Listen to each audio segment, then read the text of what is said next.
वो आएगी eight an angle 45 degree पे। देखो है कि नहीं वहां पे। तो ये जो न्यूमेरिकल है ये अगेन किस पे बेस्ड था, लाइन चार्ज पे, फॉर्मूले पे बेस्ड था वहां पे। फिर देखो अगर मान लो मैं यहीं पे फिर से चेंज कर रहा हूं,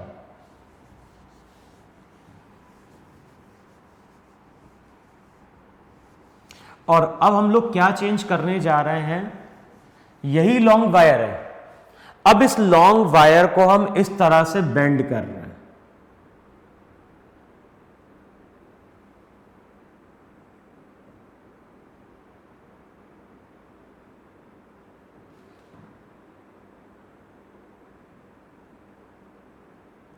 तो अब जो लॉन्ग वायर है, लॉन्ग वायर को अब हमने इस तरह से वहां पे क्या कर दिया, बेंड कर दिया।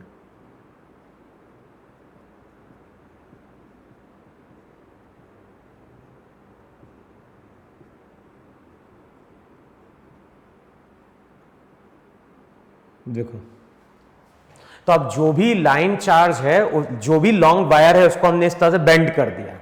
ये एंड भी इनफाइनाइट है और ये एंड भी तुम्हारा वहां पे क्या है, इनफाइनाइट है। अगेन यहां पे एक पॉइंट दिया हुआ है C, ये एक सेमी सर्कल है जिसका रेडियस कितना है, R है। अब मुझे बताना है कि C पॉइंट पे इलेक्ट्रिक फील्ड कितनी है वहां पे। हमें बताना है कि C पॉइंट पे इलेक्ट्रिक फील्ड कितनी है। तो हम फिर से क्या करेंगे, हम बोलेंगे ये जो सिस्टम है, ये सिस्टम अगेन 3 पार्ट से मिलके बना है। एक तो बन गया ये पार्ट, इस पार्ट की अगर बात करें तो इसका एक एंड फाइनाइट, दूसरा एंड क्या हो गया, इनफाइनाइट। फिर ये दूसरा पार्ट आ गया। अब जो दूसरा पार्ट है वो तुम्हारा क्या है, एक सेमी सर्कल है। और अगर हम बात करें थर्ड पार्ट की, तो थर्ड पार्ट अगेन देख के बताओ, ये एक सेमी इनफाइनाइट वायर है कि नहीं है, ये एंड फाइनाइट है और ये एंड तुम्हारा वहां पे क्या है, इनफाइनाइट है।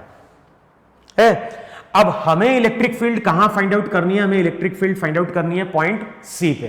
तो सबसे पहले वायर के कारण देखो जरा, बताओ इस वायर के कारण कहां होगी, इस वायर के कारण एक तो इलेक्ट्रिक फील्ड यहां पे थी, कितनी थी वहां पे, K लैम्डा, देखो इतना नहीं था, K लैम्डा बाय D था, तो हो जाएगा K लैम्डा बाय R। दूसरी इलेक्ट्रिक फील्ड इस तरह से आएगी, तो वो भी कितनी हो जाएगी, K लैम्डा बाय R। एक वायर के अलोंग होती है, दूसरे वायर से परपेंडिकुलर होती है।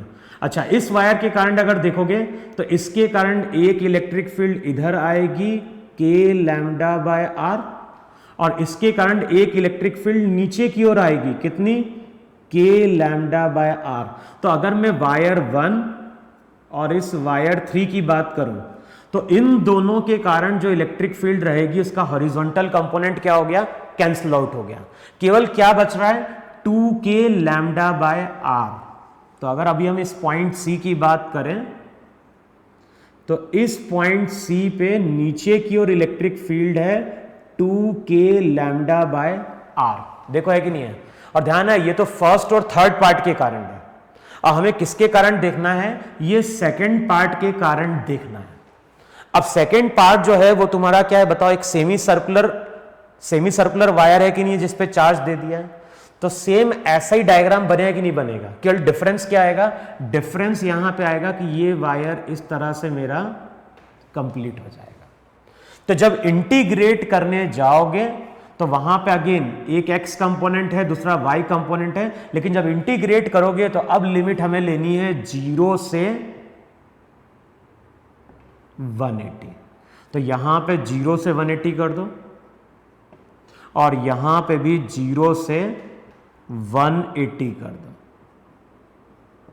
वैसे तो देखो हमें देख के ही पता चल रहा है कि कौन सा कंपोनेंट कैंसिल आउट हो जाएगा। एक एलिमेंट यहां पे है तो इसकी इलेक्ट्रिक फील्ड इस तरह से, एक एलिमेंट यहां कहीं होगा तो इसकी इलेक्ट्रिक फील्ड कुछ इस तरह से होगी, और इनके जो हॉरिजॉन्टल कंपोनेंट रहेंगे वो क्या होंगे, कैंसिल आउट हो जाएंगे। तो देख के ही पता चल रहा है कि हमें केवल y कंपोनेंट को इंटीग्रेट करना है। अगर x को करने जाओगे तो cos थीटा का साइन हो गया, लिमिट पुट करो साइन 180 0 साइन 0, तो x कंपोनेंट वहां पे 0 हो जाता है। देखो है कि नहीं वहां पे। अब आओ किस पे, y कंपोनेंट में। तो y कंपोनेंट पे अगर जाओगे तो देखो साइन थीटा का माइनस कॉस थीटा। अब अगर मैं लिमिट पुट कर रहा हूं तो क्या होगा वहां पे, माइनस के लैम्डा बाय आर तो बाहर आ गया, cos 180 minus 1 upper limit minus cos 0 1, तो रिजल्ट हो जाएगा 2k लैम्डा बाय आर। देखो है कि नहीं है वहां पे। तो जो इलेक्ट्रिक फील्ड इंटेंसिटी आएगी सेमी सर्कल के कारण वो आएगी 2k लैम्डा बाय आर, लेकिन कहां आएगी, वो आएगी नीचे की ओर।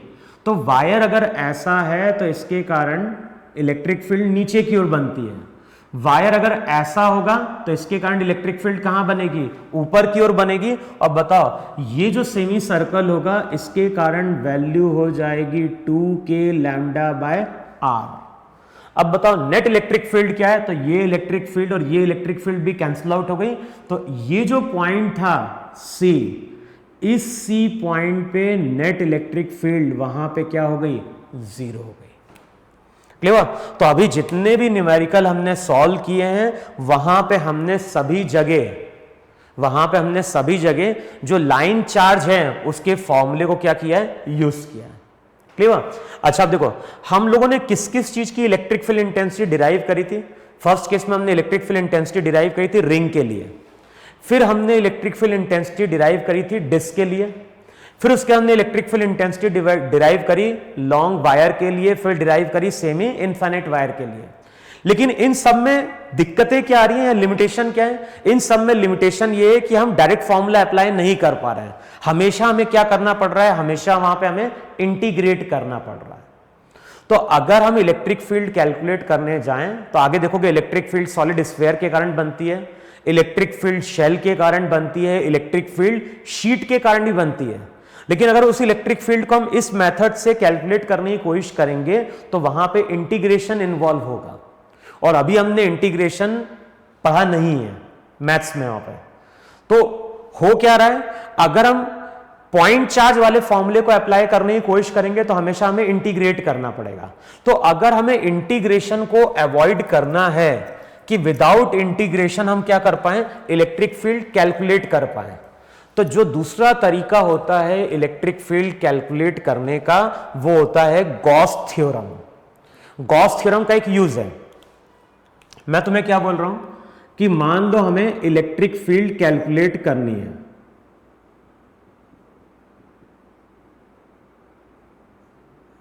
तो इलेक्ट्रिक फील्ड कैलकुलेट करने का एक तरीका क्या है कि हम फॉर्मूला यूज करें k3/r²।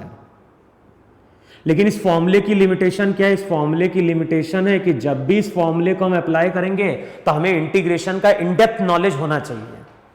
अब मैं क्या बोल रहा हूं, अगर मुझे इंटीग्रेशन को अवॉइड करना है तो दूसरा तरीका क्या है, दूसरा तरीका है कि इलेक्ट्रिक फील्ड को हम कैलकुलेट कर सकते हैं बाय यूजिंग गॉस लॉ। तो गॉस लॉ के बहुत सारे यूजेस हैं या गॉस लॉ की बहुत सारी एप्लीकेशन है, लेकिन उनमें से एक एप्लीकेशन यही है कि गॉस लॉ के थ्रू हम इलेक्ट्रिक फील्ड को इजीली कैलकुलेट कर सकते हैं विदाउट इंटीग्रेशन। तो नेक्स्ट हम लोग क्या पढ़ने जाएंगे, नेक्स्ट हम लोग स्टडी करेंगे गॉस लॉ की। लेकिन जब हम गॉस लॉ पढ़ने जाते हैं तो गॉस लॉ में हमें जरूरत पड़ती है फ्लक्स की। यानी जब हम गॉस थ्योरम पढ़ते हैं तो हमें फ्लक्स का नॉलेज होना चाहिए कि फ्लक्स होता क्या है और फ्लक्स को कैलकुलेट कैसे किया जाता है। लेकिन जब हम फ्लक्स कैलकुलेट करने जाते हैं तो हम फ्लक्स को तभी कैलकुलेट कर पाएंगे जब हमें किसका नॉलेज होगा, हमें नॉलेज होगा EL electric lines of force का। इसको ऐसा बोलो ELOF, समझे। तो अब हम गॉस थ्योरम पढ़ने जा रहे हैं, लेकिन जब हम गॉस थ्योरम पढ़ने जाते हैं तो वहां पे हमें फ्लक्स की जरूरत पड़ती है, फ्लक्स हमें कैलकुलेट करना पड़ता है। अब फ्लक्स होता क्या है वो तो हम आगे देखेंगे, लेकिन फ्लक्स की हम बात तभी कर पाएंगे जब हमें इलेक्ट्रिक लाइंस ऑफ फोर्स की प्रॉपर्टीज मालूम होंगी। अगर हमें इलेक्ट्रिक लाइंस ऑफ फोर्स की प्रॉपर्टी मालूम है तभी हम वहां पे फ्लक्स को क्या कर पाएंगे, कैलकुलेट कर पाएंगे। क्लियर। तो नेक्स्ट यहां पे हेडिंग डालो इलेक्ट्रिक लाइंस ऑफ फोर्स। तो नेक्स्ट यहां पे हेडिंग डालो इलेक्ट्रिक लाइंस ऑफ फोर्स।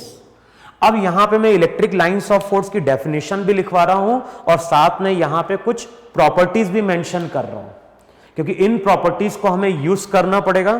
तो अब तुम लोग इसको नोट डाउन करो जरा पहले।